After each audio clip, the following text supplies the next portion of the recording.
다정한 남각장 다락방TV입니다. 오늘도 저의 다락을 찾아주셔서 감사드리고요. 사연 시작해보도록 하겠습니다. 안녕하세요. 다들 인생에 피어나는 나이라고 하는 23살의 여자입니다.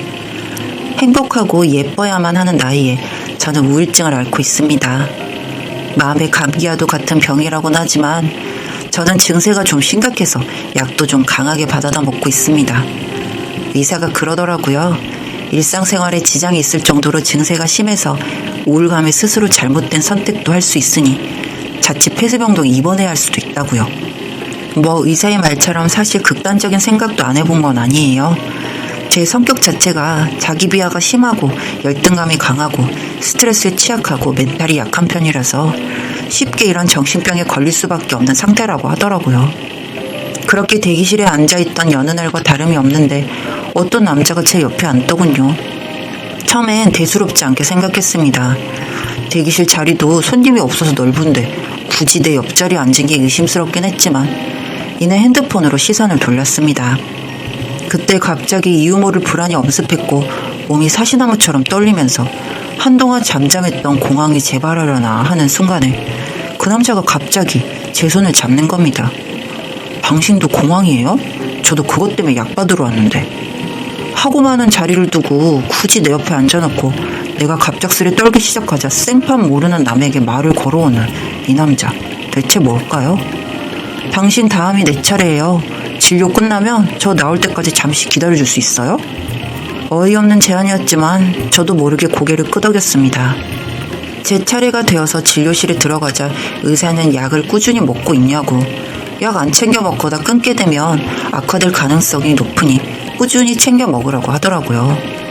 원래 보통 같았으면 언제 어느 상황에서 우울감이 발생했는지, 공황이 찾아왔는지 다 상황을 말했을 제가 아까 그 이상한 남자 옆에서 떨었던 것은 말을 하지 못했습니다. 이유는 저도 모르겠어요. 참 이상하죠?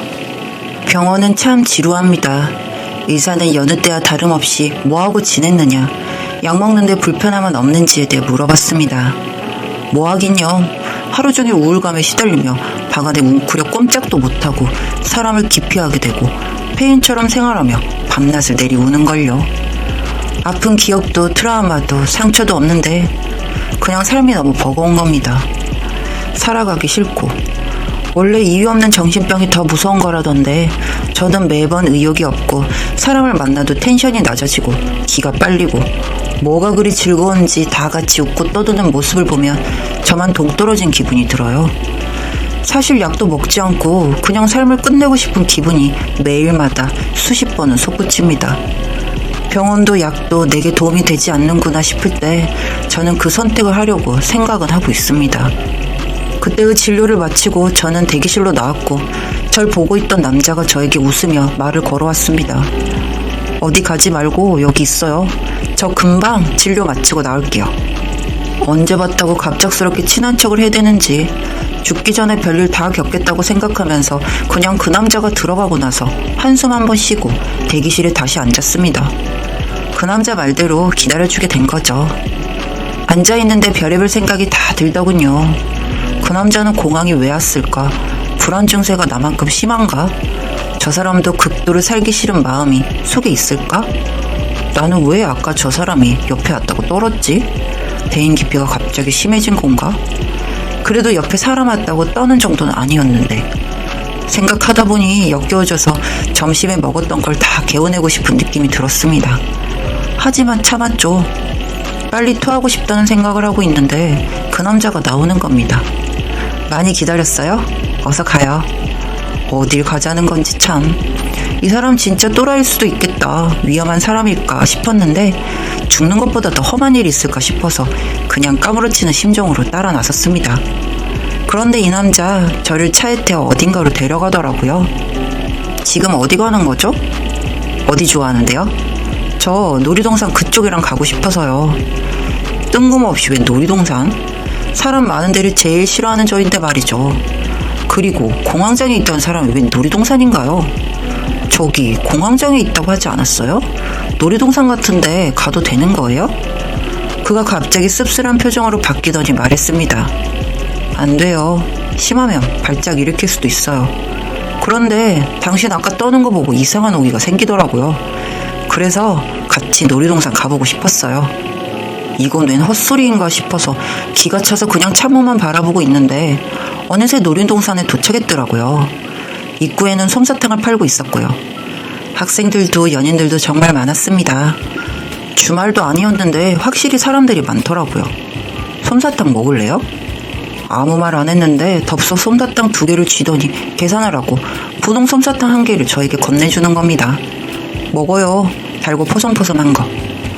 포송포송이라는 단어가 은근히 귀엽긴 했는데 여전히 이 사람에 대한 제 인식은 좋지 않았습니다. 우리는 들어가서 회전목마도 타고 후룸라이드 타고 여러 가지 놀이기구를 타면서 서로 말은 한마디도 안 했어요. 솜사탕만 씹으면서 정막이 흘렀죠. 어느덧 저녁이 되고 한마디도 안 했음에도 그 사람과 어색하지 않았다는 거. 그리고 이 사람 공항이라고 했는데 제 옆에서 한 번도 떨지 않았다는 거. 그 2개가 신기했습니다.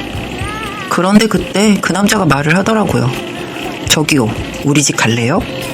상당히 자연스럽더군요, 말하는 게. 그래, 네 마음대로 해라 라는 심정으로 고개를 대충 끄덕였습니다.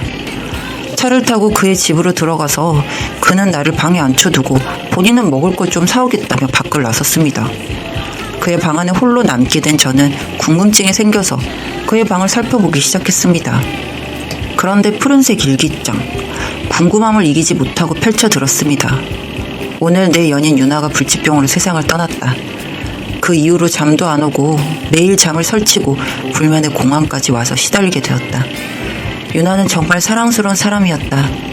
내 곁에 없다는 게 아직도 믿겨지지가 않는다. 내용상 아무래도 전 여친이 병으로 죽었나 보더군요. 다음 장을 펼쳐보았습니다. 2000땡땡년 몇월 몇일은 나의 기일이 될 것이다. 죽기 전에 유나와 갔었던 놀이동산에 마지막으로 가보고 싶다. 근데 누구랑 가야 할지 모르겠다.